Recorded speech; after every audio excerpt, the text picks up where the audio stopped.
Conflict. Destructive, painful, sometimes violent.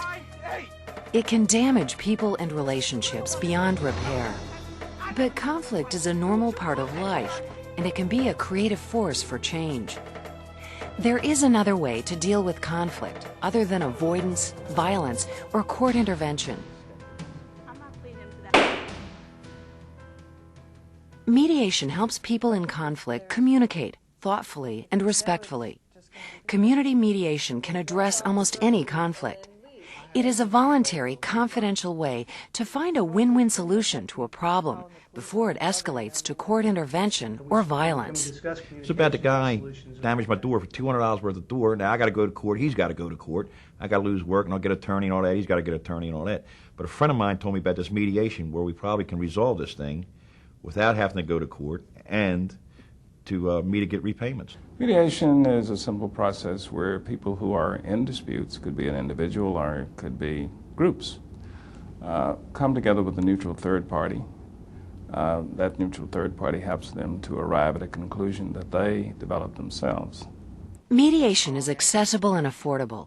Sessions are scheduled at a time and place that are convenient to the participants. Community mediation centers receive funding support from a variety of sources, including donations, private foundations, nonprofit organizations, local governments, and the Maryland judicial system. This enables centers to offer mediation services to the public for free or on a sliding scale. We want to thank you for coming today and trying mediation. Volunteer mediators are community members, and they reflect the diversity of that community. The age, gender, and race of participants are all taken into consideration when selecting mediators for a session. I think it's very important for a teen to have another teen to talk to, for the simple fact that we got the slang thing going on and we got the parents thing going on. So when a teen comes to mediation and when they see that type of dynamic going on, they be like, oh, okay, I feel comfortable. This person is just like me sitting across the table from me. So that makes them feel comfortable about talking about whatever it is that's going on with them. Cynthia, could you tell us a little bit about what brought you to mediation today? Well, the main reason that I'm here is that Samuel here, my neighbor, called the police and had my brother arrested because he was getting into the house because he locked himself out. Okay, now I've lived there for a year. My brother's been around for a long time. He's been living with me for a little while, you know. Yet he's calling the police because someone is trying to get into the house that lives there. He's just looking for an excuse to harass us. And Bobby? You know what happens, I lock myself out. You know, it's nothing new, I'm a little forgetful. I lock myself out, it happens, right? It's not a crime to lock yourself out. And next thing I know, I'm in cuffs on the ground. It's ridiculous. The guy has no shame. You say that I just up and have your family move their vehicles because I don't have any place to go. Miss, I've got diabetes, and the times when I have a crisis. Oh, why don't you save your sob story for somebody else? No, it's not a sob story. It's real, and so I'm trying to let you know. Don't block my car. We need 3 spots for it. 1 spot's good enough, right? Well, no. You think I'm taking up 3 spots? I'm trying to leave a spot for my sister because she comes by periodically to see how I'm doing. She has diabetes too. She's an ambulance driver.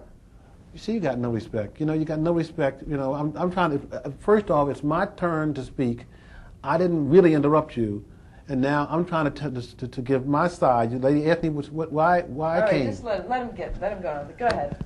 I don't want cars blocking my car in, and I just try to make that signal real clear. Yes, I do ask you to move your car when I'm blocked in because I want to be able to leave at a moment's notice. That's the first thing. And in terms of me knowing who you are, you've never introduced yourself to me. Yeah, I've seen you over there, but I didn't know what was going on. When I saw you trying to come in that house, I called the police because that's what I want someone to do for me. And if that's being nosy or that's being a busybody, I'm sorry. But that's what I did. And I would do it again. Samuel, let me make sure that I heard what you were saying. You were talking about the parking in the area, and you were explaining how you park your car so that you can get your car out when you need to, and you said you have a health issue that requires that. Yeah. And you also said that your sister comes from time to time to check in on you. His sister, the diabetic ambulance driver, makes visits every week or so. Whoa. Don't disrespect my family. I don't disrespect your family. You don't disrespect my family. Not that you make a business out of it. I don't make a business out of it. I'm trying to be a decent neighbor and trying to live in peace. Right. You all the ones with the music, You're the the one trash. calling in the law You know enforcement. what? I call the cops because I don't want to take the law into my own hands. Oh, yeah, like you could. You want to take the law in your own hands? Give me a break. Here, you try it. Go ahead. Well, we're at the point in the process right now where we're just trying to have an understanding of what each of you has said. And if you remember, we indicated that everybody would have uninterrupted time to speak. If these that start off as minor issues, and especially between individuals, disagreements, misunderstandings between individuals, are not resolved, and they continue to fester and fester and fester, they escalate to the point where somebody gets assaulted, there's retaliation, it goes back and forth. Community mediation is a great solution to that because they can come in and get the parties to sit down and talk. More importantly, look at it from the other person's perspective and work out an agreeable solution.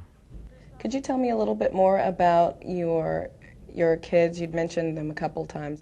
Well, you know, my boy is 8, and he's in the 2nd grade, and he had to take the bus to school for a long time because he's hearing impaired, and he has to go to the special classes. And now this school that's close to the neighborhood, it's good for him because they have a program that he can be in. What do you mean hearing impaired? Can I ask you that? What do you mean hearing impaired? I mean, he looks normal to me. Well, he is normal. He just, has a hearing impairment. I didn't know that. I think that everybody has this idea that they're going to actually get their day in court. And while they do actually get a court case and a day in court, I don't think that it's always as fulfilling or as satisfying as they hope that it might be. Individuals, again, are there all day, waiting all day for the opportunity to be heard. Then if they do have the opportunity to be heard, because the dockets being as full as they are, what happens is that they're only heard from briefly, if at all. And then a decision is rendered that they have to live with. Whereas in mediation, the advantage would be that they do have the opportunity to be heard, that they have the opportunity to listen to the other side and to affect their own solution to their problems. The next stage of the process is to build a list of issues together to be resolved.